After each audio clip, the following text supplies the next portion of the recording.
Super star Mahesh Babu మేనల్లుడుగా Ashok Galla గత 2 సంవత్సరాల క్రితం హీరో అనే సినిమా ద్వారా ఈయన ఇండస్ట్రీకి ఎంట్రీ ఇచ్చారు. ప్రముఖ రాజకీయ నాయకుడు గల్లా జయదేవ్ కుమారుడిగా ఈయన ఇండస్ట్రీకి పరిచయం అయ్యారు. ఇలా హీరో అనే సినిమా ద్వారా ప్రేక్షకుల ముందుకు వచ్చిన అశోక్ గల్లా తాజాగా 2వ సినిమా ద్వారా ప్రేక్షకుల ముందుకు రావడానికి సిద్ధమవుతున్నారు. ఆ సినిమా దేవకీ నందన వాసుదేవ. ఈ సినిమాతో రాబోతున్నాడు గల్లా అశోక్. ఈ సినిమా నవంబర్ 22న థియేటర్స్లో రిలీజ్ కానుంది. ఇలా ఈ సినిమా విడుదల సమయం దగ్గర పడుతున్న నేపథ్యంలో చిత్ర బృందం ప్రమోషన్ కార్యక్రమాలను నిర్వహించారు. ఈ సినిమా ప్రమోషన్ కార్యక్రమాల్లో భాగంగా ఈయన ఒక ఇంటర్వ్యూలో మాట్లాడుతూ తన అత్తయ్య నమ్రత గురించి ఆసక్తికరమైన విషయాలను వెల్లడించారు.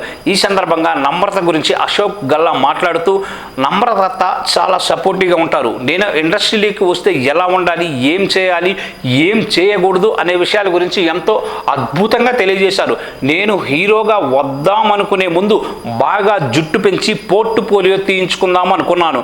సింపుల్గా చెన్నై వెళ్ళి తీసుకుందాం అనుకున్నాను. కానీ నమ్రత అత్త మాత్రం ముంబై వెళ్ళి హెయిర్ స్టైలింగ్ చేయించుకుని ప్రాపర్ అఫిషియల్ పోర్ట్ఫోలియో చెప్పించమని సలహా ఇవ్వడమే కాకుండా నాకు సపోర్ట్ కూడా చేసింది. ఒక మాటలో చెప్పాలంటే నేను హీరోగా ఇండస్ట్రీలోకి రావడానికి నమ్రత అత్త కారణం అంటూ అశోక్ గల్లా చేసిన కామెంట్స్ సోషల్ మీడియాలో వైరల్ అవుతున్నాయి.